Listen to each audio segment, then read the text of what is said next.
Hello everyone, welcome to the grow of pharma.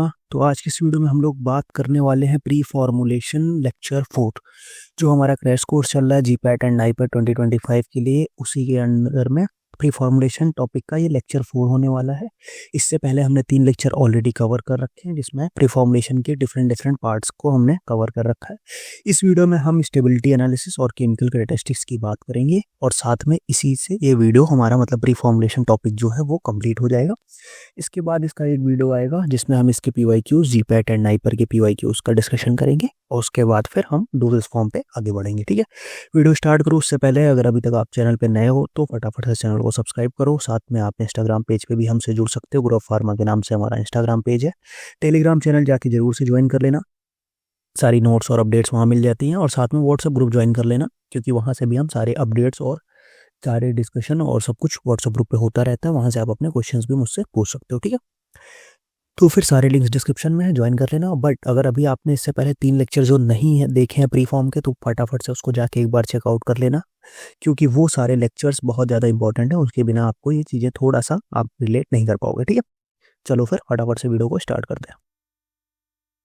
तो मैंने introduction में क्या बताया था कि प्री फॉर्मुलेशन में हम 3 प्रॉपर्टीज़ के बारे में डिस्कस करते हैं। सबसे पहले हम फिजिकल प्रॉपर्टीज़ के बारे में डिस्कस करते हैं ड्रग की, जिसमें हमारा बल्क कैरेक्टरिस्टिक्स था, सॉल्युबिलिटी एनालिसिस था, स्टेबिलिटी एनालिसिस था।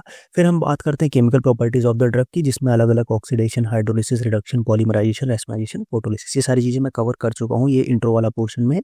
फिर हम बात करते हैं ऑर्गेनोलेप्टिक प्रॉपर्टीज़ की, इसकी कलर, ऑर्डर और टेस्ट के बारे में इसमें डिस्कशन होता है। ये भी मैंने उस वीडियो में बताया था, जिसमें से हमने बल्क कैरेक्टरिस्टिक्स पढ़ लिया। बल्क कैरेक्टरिस्टिक्स में काफ़ी सारी चीज़ें थी, वो हमने कर ली। सॉल्युबिलिटी एनालिसिस कर ली। इस वीडियो में हम स्टेबिलिटी एनालिसिस और केमिकल प्रॉपर्टीज़ के बारे में बात करने वाले हैं। ठीक है, तो फिजिकल कैरेक्टरिस्टिक्स में हमने क्या देखा था कि फिजिकल कैरेक्टरिस्टिक्स में बल्क कैरेक्टरिस्टिक्स थी, जिसमें हमारा पार्टिकल साइज था, surface area, crystallinity, polymorphism, flow property थी, पाउडर डेंसिटी थी, wettability, hygroscopicity, drug excipient compatibility. इन सब के बारे में बहुत ही डिटेल में मैंने कवर करा रखा है। जो 3 पार्ट्स हैं उसमें बहुत अच्छे से कवर करा रखा है, एक बार जाके देखना जरूर। फिर दूसरी थी सॉल्युबिलिटी एनालिसिस। सॉल्युबिलिटी एनालिसिस में हमने एक्वा सॉल्युबिलिटी की बात करी, intrinsic solubility, ionization constant, partition coefficient, solubility enhancement, dissolution, ये सारी टेक्निक्स भी मैंने एक वीडियो में बहुत अच्छे से कवर की थी। आज की वीडियो में हम बात करने वाले हैं स्टेबिलिटी एनालिसिस, जिसमें हम सॉलिड स्टेट स्टेबिलिटी और सॉल्यूशन स्टेट स्टेबिलिटी देखेंगे। उसके बाद फिर हम मूव ऑन कर जाएंगे किस पे, केमिकल कैरेक्टरिस्टिक्स पे। फिजिकल कैरेक्टरिस्टिक्स खत्म हो जाएगी। ठीक है, तो आ जाओ फिर आज का वीडियो स्टार्ट करते हैं। देखो, सबसे पहले आता है स्टेबिलिटी एनालिसिस। हमारी बात थी स्टेबिलिटी एनालिसिस से, तो क्वेश्चन अराइज होता है कि स्टेबिलिटी क्या होती है। तो व्हाट इज स्टेबिलिटी? स्टेबिलिटी क्या होती है? सिंपल सा हम एक लाइन में इसको डिफाइन करेंगे। The capability of particular formulation to remain within its physical, chemical, microbiological, therapeutic and toxicological specification throughout its shelf life.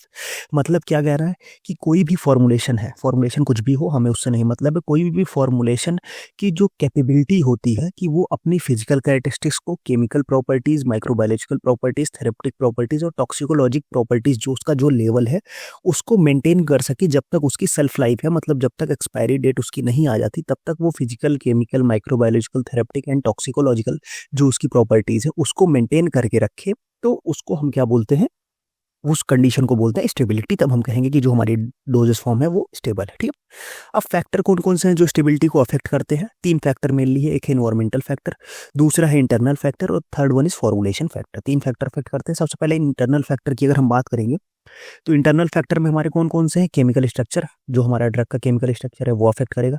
Impurity भी अफेक्ट करती है स्टेबिलिटी को। फिजिकल फॉर्म अफेक्ट करता है कि हमारा जैसे टैबलेट है, सोल्यूशन है, तो टैबलेट ज़्यादा टाइम तक स्टेबल रहता है एज कम्पेयर टू सोल्यूशन, वो चीज़ें अफेक्ट करती है।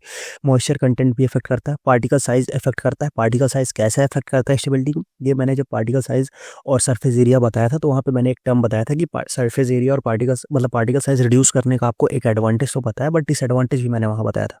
कैसे बताया था वो वीडियो देखोगे तो पता चल जाएगा। ठीक है, इन्वायरमेंटल फैक्टर में क्या है? लाइट अफेक्ट कर सकती है, ऑक्सीजन अफेक्ट करते हैं, टेम्परेचर अफेक्ट करती है, ह्यूमिडिटी और पैकेजिंग मटेरियल भी अफेक्ट करता है। पैकेजिंग मटेरियल को इन्वायरमेंटल फैक्टर में क्यों डाला? क्योंकि जो ड्रग के आसपास का जो इन्वायरमेंट रहता है वो मेनली किसके द्वारा इन्फ्लुएंस किया जाता है? पैकेजिंग मटेरियल के द्वारा। ठीक है, फॉर्मुलेशन फैक्टर की बात करेंगे तो एक्सिपिएंट्स हो गया और मेथड ऑफ प्रिपरेशन। ठीक, फॉर्मुलेशन में कौन सा एक्सिपिएंट यूज कर रहे हैं, क्या मेथड ऑफ प्रिपरेशन है। इसमें एक और चीज आती है, ड्रग टू एक्सिपिएंट रेशियो भी आता है कि कितना ड्रग है, कितना एक्सिपिएंट है, कभी कभी वो चीजें भी मैटर करती है। ठीक, तो ये फैक्टर्स थे जो स्टेबिलिटी को अफेक्ट करते हैं। आगे बढ़ते हैं हम लोग टाइप्स ऑफ स्टेबिलिटी। अब मेनली स्टेबिलिटी कितने टाइप की होती है? मेनली तो 5 टाइप्स की स्टेबिलिटी हमने यहाँ पे कैरेक्टराइज कर रखी है। सबसे पहले होती है केमिकल स्टेबिलिटी, दूसरी होती है थेरेपेटिकल स्टेबिलिटी, तीसरी होती है microbiological stability, third one is physical stability and fifth one is toxicological stability. Chemical stability क्या बताता है कि जो एक्टिव इंग्रेडिएंट है उसका केमिकल कंपोजिशन सेम से सही होना चाहिए। मतलब क्या होना चाहिए कि जो इंटैक्ट केमिकल कंपोजिशन होना चाहिए through out the self life, तब हम क्या बोलेंगे कि जो हमारा ड्रग है वो केमिकली स्टेबल है। थेरेप्टिक स्टेबिलिटी क्या बताती है कि ensure the drug maintain intended therapeutic effect. मतलब क्या है, जो ड्रग का थेरेप्टिक इफेक्ट है, डिजायर्ड थेरेप्टिक इफेक्ट है, वो ड्रग उसे मेंटेन करके रखे, उसे बोलते हैं थेरेप्टिक स्टेबिलिटी। माइक्रोबायोलॉजिकल स्टेबिलिटी क्या क्या बताता है कि ड्रग को के अंदर कोई भी माइक्रोबियल कंटामिनेशन या ग्रोथ नहीं होनी चाहिए, वो माइक्रोबियल स्टेबिलिटी के अंदर आता है। फिजिकल इंस्टेबिलिटी क्या बताता है, इन्वॉल्व द फिजिकल प्रॉपर्टीज, जैसे कौन कौन सी, अपीयरेंस हो गया, पैलेटेबिलिटी हो गया, टेक्सचर हो गया, डिसोल्यूशन हो गया, ये सारी फिजिकल प्रॉपर्टीज जो होती है वो हमारी फिजिकल स्टेबिलिटी के अंदर आता है। टॉक्सिकोलॉजिकल स्टेबिलिटी क्या आता है कि कोई भी टॉक्सिकोलॉजिकल इफेक्ट में कोई इंक्रीमेंट देखने को नहीं मिलना चाहिए। No significant increase in toxicological effect, मतलब ड्रग कोई टॉक्सिक इफेक्ट शो नहीं करना चाहिए। ठीक है, समझिए बात। तो ये डिफरेंट डिफरेंट टाइप्स की स्टेबिलिटी है। अब स्टेबिलिटी एनालिसिस में होता क्या है, हमने दो स्टेबिलिटी एनालिसिस की बात की थी, एक थी सॉल्यूशन स्टेबिलिटी, दूसरी थी हमारी solid state stability. Solution stability क्या बताता है कि solution stability is study to identify the best combination of the solvent. Solution stability हम क्यों स्टडी करते हैं कि जो सॉल्वेंट का बेस्ट कॉम्बिनेशन को आइडेंटिफाई करने के लिए solvent, pH, buffer and ionic strength that give the slowest drug decomposition in the solution. मतलब हमें ऐसा कॉम्पोजिशन आइडेंटिफाई करना है इन तीनों का, किसका, सॉल्वेंट का, pH, buffer and ionic strength का, ताकि जो ड्रग डिकम्पोजिशन हो वो स्लोएस्ट हो सके। अब ड्रग डिकम्पोजिशन जब स्लोएस्ट रहेगा तो हमारी ड्रग की स्टेबिलिटी अपने आप बढ़ जाएगी। तो इसलिए हम क्या करते हैं, सॉल्यूशन स्टेबिलिटी स्टडीज हम इसीलिए कैरी आउट करते हैं। सॉलिड स्टेट स्टेबिलिटी हम क्यों कहते हैं कि identify the physical and chemical changes which decreases the potency of the drug and increases it's toxicity on long term storage. मतलब क्या होता है, इसमें हम ऐसे चेंजेस को स्टोर, यहाँ लॉन्ग टर्म के बाद क्या है, लॉन्ग टर्म स्टोरेज है। ठीक है, वो थोड़ा सा मिस हो गया है वर्ड, लॉन्ग टर्म स्टोरेज, समझिए बात को। अब क्या कहता है कि सॉलिड स्टेट स्टेबिलिटी में हम क्या करते हैं कि आइडेंटिफाई करते हैं किसको, physical and chemical changes which decreases the potency. मतलब ऐसे फिजिकल और केमिकल चेंजेस को हमें आइडेंटिफाई करना है जो ड्रग की पोटेंसी को डिक्रीज कर रहे हैं एंड इंक्रीज कर रहे हैं टॉक्सिसिटी को। जब हम ऐसे चेंजेस को आइडेंटिफाई कर लेंगे तो वहां से हम उनको इलिमिनेट आउट कर सकते हैं। ठीक है, अब स्टेबिलिटी टेस्टिंग के तीन मेथड है। एक है रियल टाइम स्टेबिलिटी टेस्टिंग, मतलब हम उस पर्टिकुलर टाइम पीरियड तक, जैसे 6 मंथ्स की स्टेबिलिटी करनी है तो 6 मंथ तक हम उसको स्टोर करके रखेंगे। फिर एक्सेलरेटेड स्टेबिलिटी स्टडी होती है, वो अलग अलग टेम्परेचर और उस पर कर लेते हैं हम। और रिटेन्ड सैंपल स्टेबिलिटी टेस्टिंग, ये इतने टाइप की स्टेबिलिटी टेस्टिंग थी। ठीक है, तो इससे हमने क्या देख लिया, इससे हमने चीजें देख ली कि हमारी जो स्टेबिलिटी स्टडीज थी उसके बारे में हमने यहाँ पे कवर कर लिया। ठीक है, अब हम जो नेक्स्ट कवर करेंगे वो हमारा जो नेक्स्ट होगा वो हम पढ़ेंगे केमिकल कैरेक्टरिस्टिक्स के बारे में। जो ड्रग की केमिकल कैरेक्टरिस्टिक्स होती है उसके बारे में हम नेक्स्ट देखने वाले हैं। केमिकल कैरेक्टरिस्टिक्स, ठीक है, इसमें हम बात करेंगे कि कौन कौन सी केमिकल प्रॉपर्टीज हैं ड्रग मॉलिक्यूल को जो इनको इफेक्ट करने वाली हैं। तो इसमें हमारे पास मेनली क्या है, ऑक्सीडेशन है, हाइड्रोलिसिस है, फोटोलिसिस है, रेस्माइजेशन है, पॉलीमराइजेशन एंड आइसोमराइजेशन। ठीक है, ये मेनली 6 ऐसी केमिकल प्रॉपर्टीज हैं जिनको हम स्टडी करते हैं, जो मेनली हमारी ड्रग के प्रोडक्ट और उस ड्रग प्रोडक्ट एंड फॉर्मुलेशन को इन्फ्लुएंस करती है। ये कुछ ऐसे प्रॉपर्टीज है। ठीक है, तो सबसे पहले हम किसकी बात करेंगे, सबसे पहले बात करेंगे ऑक्सीडेशन के बारे में। ठीक है, देखो इन सारी प्रॉपर्टीज के बारे में आप जितना जानते हो, सारे बेसिक टर्मिनोलॉजीज आप पढ़ते आ रहे हो, +2 से पढ़ते आ रहे हो, तो आपके बारे में सब कुछ सबके बारे में पता होगा। तो कुछ नया नहीं है इसमें, सब कुछ वही बेसिक सी चीजें हैं जो आप पढ़ते आ रहे हो। 1-2 पॉइंट्स एक्स्ट्रा हैं जो मैं आपको बता दूंगा, उसको आप मेंशन कर लेना। बाकी सारे पॉइंटर्स वही हैं, तो मैं थोड़ा सा इसको स्पीड अप करूंगा ताकि वीडियो ज़्यादा लंबा ना हो और चीज़ें जल्दी से कवर हो जाए। ठीक है, तो सिंपल सी बात है, सबसे पहला ऑक्सीडेशन। ऑक्सीडेशन क्या, it is a very common pathway for drug degradation in both liquid and solid formulation. मतलब क्या, ऑक्सीडेशन सबसे कॉमन पाथवे होता है ड्रग डिग्रेडेशन के लिए। It can be defined as, अब ऑक्सीडेशन को डिफाइन कैसे कर सकते हैं, addition of oxygen and removal of hydrogen. ठीक है, क्या होता है, addition of oxygen and removal of hydrogen from the substance. किसी सब्सटेंस से जब हम किसका ऑक्सीजन को ऐड करते हैं और हाइड्रोजन को रिमूव करते हैं, उसको हम क्या बोलते हैं, ऑक्सीडेशन बोलते हैं। अब ऑक्सीडेशन मेनली हमारे पास 2 वे से होता है, एक ऑटो ऑक्सीडेशन होता है, दूसरा फ्री रेडिकल ऑक्सीडेशन होता है। ये 2 मैकेनिज्म हो ऑक्सीडेशन के लिए, जो आपने अगर पढ़ी है तो भी ठीक है, और अगर आपको नहीं पता है तो भी कोई दिक्कत नहीं, क्योंकि इससे क्वेश्चन आते नहीं है, ये बहुत, इसलिए बहुत डीप में जाने की जरूरत नहीं है। अब फंक्शनल ग्रुप जो उसकी हायर सस्पेक्टेबिलिटी है टुवर्ड्स ऑक्सीडेशन, ऑक्सीडेशन के लिए हायर सस्पेक्टेबिलिटी किस फंक्शनल ग्रुप की है, यहाँ से क्वेश्चन आपको देखने को मिल सकते हैं। सबसे पहला जो है कि substituted aromatic group, aromatic group, substituted aromatic group, जिसमें टोल्यूइन, फिनॉल्स, एनिसोल्स, अगर ऐसे ग्रुप्स हैं, ऐसे जो है कंपाउंड्स हैं, तो वहाँ पे वो सस्पेक्टेबल हो जाता है। फिर एल्कीन्स, ईथर्स, थायोईथर्स एंड एमीन्स, ये ऐसे कुछ फंक्शनल ग्रुप हैं जो सस्पेक्टेबल है, जिनके लिए ऑक्सीडेशन के चांसेस ज़्यादा रहते हैं। फिर फैक्टर अफेक्टिंग ऑक्सीडेशन प्रोसेस, कौन कौन से फैक्टर हैं जो ऑक्सीडेशन प्रोसेस को अफेक्ट कर रहे हैं, सबसे पहला है ऑक्सीजन कंसंट्रेशन, दूसरा है लाइट, तीसरा है heavy metal particularly those who have 2 और मोर वैलेंस स्टेट, मतलब हैवी मेटल जिनके पास एक, 2 या 2 से अधिक वैलेंस स्टेट है। फिर hydrogen and hydroxyl and last one is temperature. ये कुछ ऐसे फैक्टर है जो ऑक्सीडेशन को अफेक्ट कर रहे हैं, ठीक है। ये तो बात हो गई कि फैक्टर्स ऑक्सीडेशन अफेक्टिंग और कौन कौन से ग्रुप्स हैं जो ऑक्सीडेशन के लिए सस्पेक्टेबल है। अब हम बात करते हैं कि ऑक्सीडेशन को प्रिवेंट कैसे कर सकते हैं। सिंपल सी बात है, जितने फैक्टर्स अफेक्ट कर रहे हैं इन्हीं फैक्टर्स को प्रिवेंट कर दो, ऑक्सीडेशन की प्रिवेंट हो जाएगी, सिंपल सी बात है। ऑक्सीजन कंसंट्रेशन था, ऑक्सीजन कंटेंट को रिड्यूस कर दो, जितना ज़्यादा ऑक्सीजन कंटेंट रिड्यूस करोगे ऑक्सीडेशन अपने आप कम हो जाएगा। स्टोरेज इन डार्क, लाइट अफेक्ट कर रहा था, डार्क एंड कूल कंडीशन में रखो। फिर हैवी मेटल्स की बात थी, चिलेटिंग एजेंट ऐड कर दो, ETT citric acid. PH adjust कर दो, सॉल्वेंट्स चेंज कर दो, एल्डिहाइड, ईथर, कीटोन्स। फिर एंटीऑक्सीडेंट्स और रिड्यूसिंग एजेंट का ऐड कर दो। एंटीऑक्सीडेंट या इन्हीं को रिड्यूसिंग एजेंट बोलते हैं, जैसे H2O हो गया, कार्बन मोनोऑक्साइड हो गया, जिंक हो गया। इनको अगर हम ऐड कर देते हैं तो ये क्या हो जाता है कि हमारा ऑक्सीडेशन प्रिवेंट हो जाता है। तो ये कुछ मेथड से ऑक्सीडेशन को प्रिवेंट करने के लिए, ठीक है। आगे बढ़ते हैं, हमारे पास नेक्स्ट प्रॉपर्टी कौन सी है, नेक्स्ट केमिकल कैरेक्टरिस्टिक्स है हाइड्रोलिसिस। हाइड्रोलिसिस देखो नेम क्या इंडिकेट कर रहा है, नेम अगर तुम देखोगे तो इसमें 2 टर्म है, एक है हाइड्रो, दूसरा है लिसिस। हाइड्रो मतलब वाटर, लिसिस मतलब ब्रेक डाउन। तो सिंपल सा है कि break down in presence of water, water की प्रेजेंस में ब्रेक डाउन होना, उसी को हम बोलते हैं क्या, हाइड्रोलिसिस, ठीक है। Cleavage of chemical bonds by addition of water, water की प्रेजेंस में हाइड्रो बॉन्ड का ब्रेक डाउन होना। जैसे यहाँ पे AB एक कंपाउंड था, वाटर का एडिशन करा है, इनके बीच का जो बॉन्ड था वो ब्रेक हो गया, H जाके A के साथ अटैच हो गया, B के साथ क्या अटैच हो गया, OH अटैच हो गया। ये क्या हो गई, हाइड्रोलिसिस। खत्म बात, डेफिनेशन में नहीं जाना है, कुछ नहीं करना है, सिंपल सा एक लाइन याद रखो कि वाटर की प्रेजेंस में ब्रेक डाउन, हाइड्रोलिसिस, खत्म बात। अब हाइड्रोलिसिस बचा कैसे कर सकते हैं, मतलब हाइड्रोलिसिस को प्रिवेंट कैसे करते हैं। pH adjustment, formulate the drug solution close to its pH optimum stability and optimum buffer concentration। Surfactant का ऐड कर दो, सर्फेक्टेंट एडिशन करोगे, non ionic, cationic, anionic surfactant का अगर हम एडिशन करते हैं तो उससे भी हमें हाइड्रोलिसिस प्रिवेंशन हो जाता है। Salts and Easter, the solubility of the pharmaceutical undergoing Easter hydrolysis can be reduce by the forming of less soluble salts. Less soluble salts का फॉर्मेशन करोगे तो हमारे पास क्या हो जाती है कि हमारी जो हाइड्रोलिसिस है उससे हम प्रिवेंट कर सकते हैं। बाय यूजिंग कॉम्प्लेक्सिंग एजेंट, हम कॉम्प्लेक्सिंग एजेंट का भी यूज कर सकते हैं। और example phosphate esters of clindamycin, ये एक ईस्टर का फॉर्मेशन किया जिससे क्लिंडामाइसिन की जो सॉल्युबिलिटी हाइड्रोलिसिस थी वो प्रिवेंट हो गई। अब यहाँ पे एक टर्म और भी आता है, एक टर्म यहाँ पे देखने को मिलता है, क्या होता है, सॉल्वोलिसिस। क्या होता है, उस टर्म का नाम है सॉल्वोलिसिस। सॉल्वोलिसिस, समझ गए बात को। अब क्या होता है सॉल्वोलिसिस, हाइड्रोलिसिस कुछ नहीं है, ज्यादा समझने की बात नहीं है। लिसिस मतलब ब्रेकडाउन, समझ गए। सॉल्वो मतलब सॉल्वेंट, जैसे हाइड्रो मतलब वाटर था, सोल्वो मतलब सॉल्वेंट है।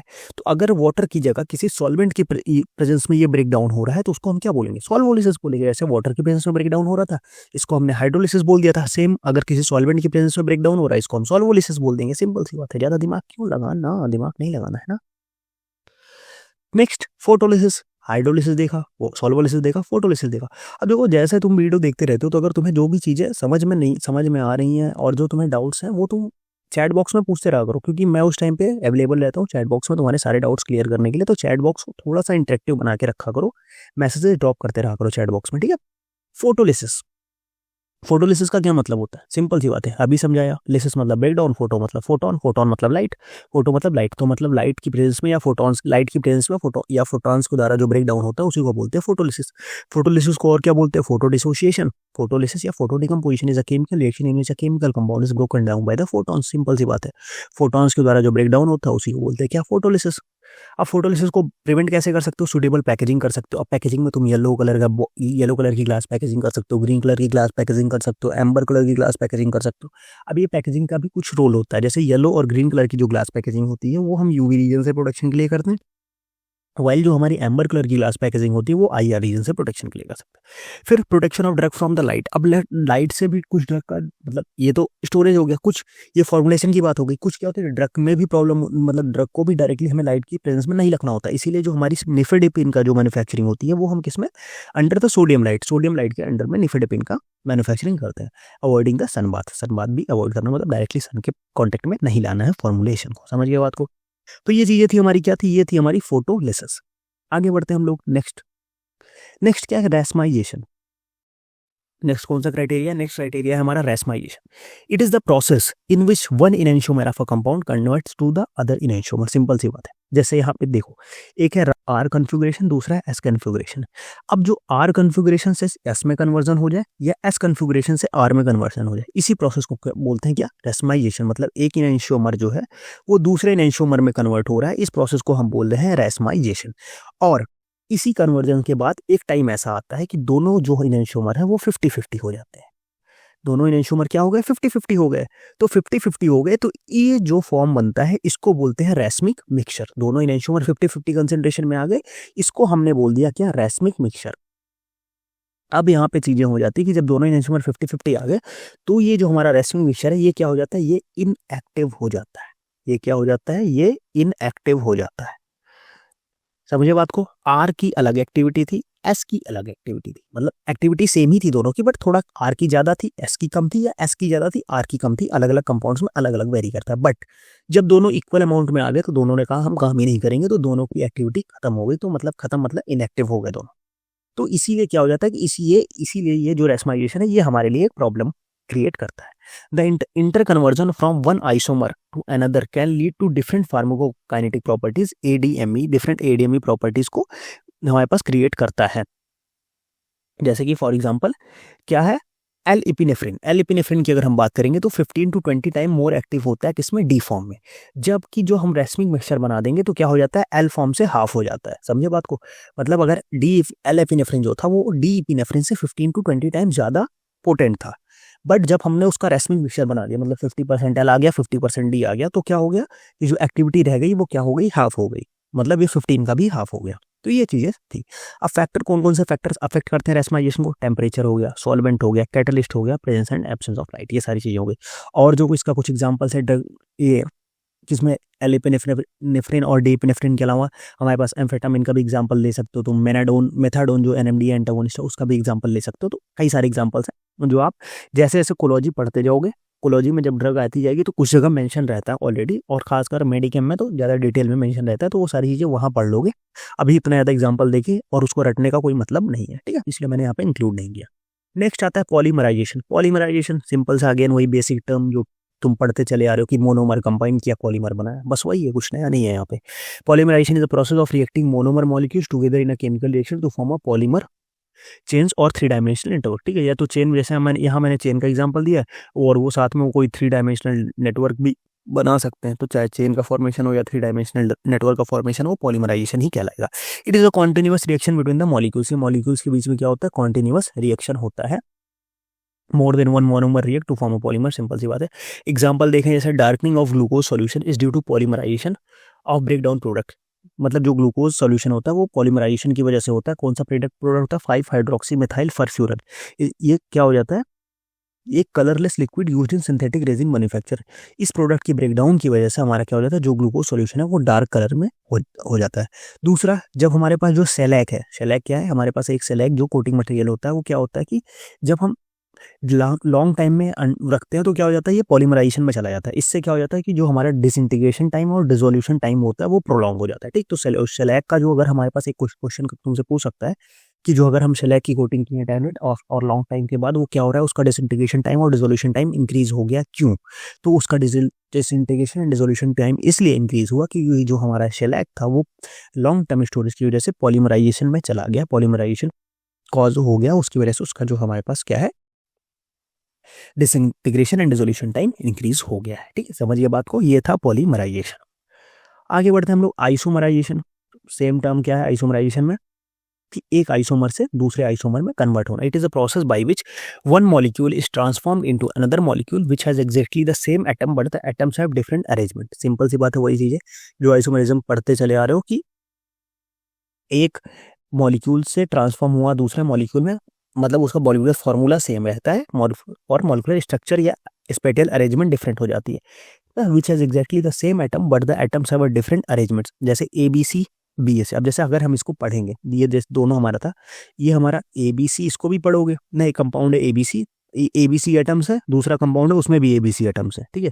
बट इस कंपाउंड में क्या कर दिया गया है कि A, फिर इसके साथ B और इसके साथ C ऐसे अरेंज किया गया, जबकि दूसरे कंपाउंड में क्या कर दिया गया, एक मिनट मैं यहाँ पर बताता हूँ। जैसे मान लो हमारे पास क्या, एक कंपाउंड है ABC और दूसरा कंपाउंड है APC, दोनों में सेम एटम्स है। इसके साथ क्या कर दिया गया, A यहाँ B अरेंज कर दिया और यहाँ पे C अरेंज कर दिया, ठीक है। इसके साथ क्या कर दिया इन्होंने, A यहाँ C अरेंज कर दिया, यहाँ B अरेंज कर दिया, कि मतलब कंपाउंड सेम, फॉर्मूला सेम, सब कुछ सेम, अरेंजमेंट डिफरेंट है। यही क्या होता है, यही होता है आइसोमराइजेशन।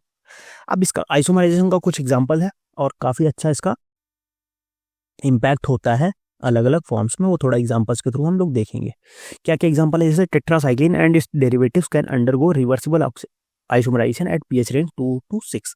मतलब टेट्रासाइक्लिन और उसके जो डेरिवेटिव है, मतलब जो डिफरेंट डिफरेंट टेट्रासाइक्लिन है, वो क्या हो जाता है, वो आइसोमराइजेशन में कन्वर्ट जा सकते हैं किस पीएच रेंज में, 2 to 6 में। अब जैसे trans cis isomerization of amphotericin B, amphotericin B जो हमारी ड्रग है उसमें भी ट्रांस और सिस आइसोमराइजेशन देखने को मिलता है।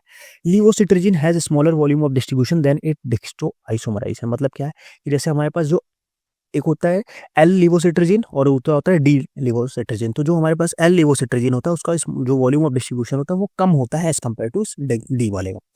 फिर आता है इस्मोप्रेजोल। इस्मोप्रेजोल is more bioavailable then racemic omeprazole.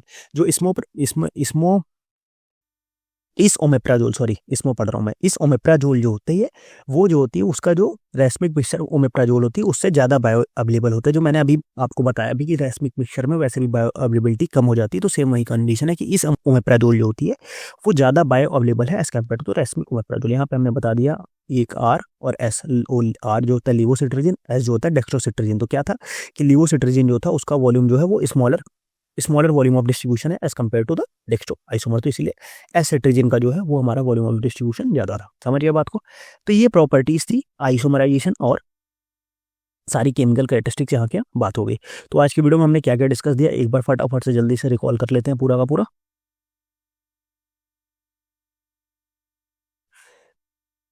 ठीक है, आज की वीडियो में सबसे पहले हमने स्टेबिलिटी एनालिसिस की बात की, फिर स्टेबिलिटी क्या होती है उसके बारे में हमने डिस्कस किया। फैक्टर्स अफेक्टिंग स्टेबिलिटी को कौन कौन से फैक्टर अफेक्ट कर रहे हैं हमने उसके बारे में बात की। ठीक है, internal factor, environmental factor, formulation factor, ये सारे फैक्टर्स की बात की हमने उसमें। फिर हमने क्या बात किया, हमने टाइप्स ऑफ स्टेबिलिटी की बात की। केमिकल स्टेबिलिटी थी, थेरेप्टिकल स्टेबिलिटी थी, माइक्रोबायोलॉजिकल स्टेबिलिटी थी, फिजिकल स्टेबिलिटी थी एंड टॉक्सिकोलॉजिकल स्टेबिलिटी थी। ये डिफरेंट टाइप्स ऑफ स्टेबिलिटी की हमने बात की। फिर हमने बात किया solution stability, solid state stability, फिर और साथ में मेथड्स ऑफ स्टेबिलिटी टेस्टिंग की कौन कौन से मेथड से स्टेबिलिटी टेस्टिंग की जा सकती है इसके बारे में हमने बात किया। फिर हमने स्टार्ट किया क्या, केमिकल प्रॉपर्टीज। केमिकल प्रॉपर्टीज में केमिकल कैरेक्टरिस्टिक्स में हमने बात की कि 6 केमिकल कैरेक्टरिस्टिक्स होती हैं, oxidation, hydrolysis, photolysis, racemization, polymerization and isomerization. ठीक है, ये फ्लो चार्ट्स आपको कैसे लगते हैं इसको कमेंट में बताना, क्योंकि फ्लो चार्ट्स बनाने में बहुत मेहनत लगती है। ठीक है, ऑक्सीडेशन में हमने बात की कि ऑक्सीडेशन क्या होता है कि बहुत कॉमन प्रोसेस है, addition of oxygen and removal of hydrogen, ये ऑक्सीडेशन होता है। फिर उसके फंक्शनल ग्रुप्स हमने बात की कौन कौन से फंक्शनल ग्रुप जो हैं जो ऑक्सीडेशन के लिए सस्पेक्टेबल है। फैक्टर्स अफेक्टिंग ऑक्सीडेशन प्रोसेस, कौन कौन से प्रोसेस जो फैक्टर्स जो है ऑक्सीडेशन प्रोसेस को अफेक्ट कर रहे हैं। फिर कैसे हम ऑक्सीडेशन को प्रिवेंट कर सकते हैं, हमने उसके बारे में भी बात की। फिर बात की हमने हाइड्रोलिसिस की बात की कि cleavage of the chemical bonds by addition of water, water की प्रेजेंस में। हाइड्रो मतलब वाटर, लिसिस मतलब ब्रेक डाउन, तो वाटर की प्रेजेंस में ब्रेक डाउन हो रहा है उसको हम बोलते हैं क्या, हाइड्रोलिसिस। सिंपल सी बात है। फिर यहाँ पे एक टर्म आया था सॉल्वोलिसिस, कि अगर वाटर की जगह हम कोई सॉल्वेंट का ऐड कर देंगे तो उसको बोलते हैं सॉल्वोलिसिस। फिर अगर हमारे पास वाटर और सॉल्वेंट की जगह वो हमारा फोटोन या लाइट की प्रेजेंस में ब्रेक डाउन हो रहा है तो उसको हम बोलते हैं क्या, फोटोलिसिस। इसको हम बोलते हैं फोटो डिसोसिएशन, फोटोलिसिस या फोटो डिकम्पोजिशन भी इसको बोला जाता है। ठीक है, फिर आता है रेस्माइजेशन। रेस्माइजेशन में क्या होता है कि एक इनएंशोमेरिक फॉर्म से दूसरे इनएंशोमेरिक फॉर्म में जो कन्वर्जन होता है उसको हम बोलते हैं रेस्माइजेशन, जिसकी वजह से क्या होता है रेस्मिक मिक्सचर का फॉर्मेशन हो जाता है। और रेस्मिक मिक्सचर क्या होते हैं, इनएक्टिव होते हैं, उनकी एक्टिविटी कम होती है as compare to the enantiomeric forms.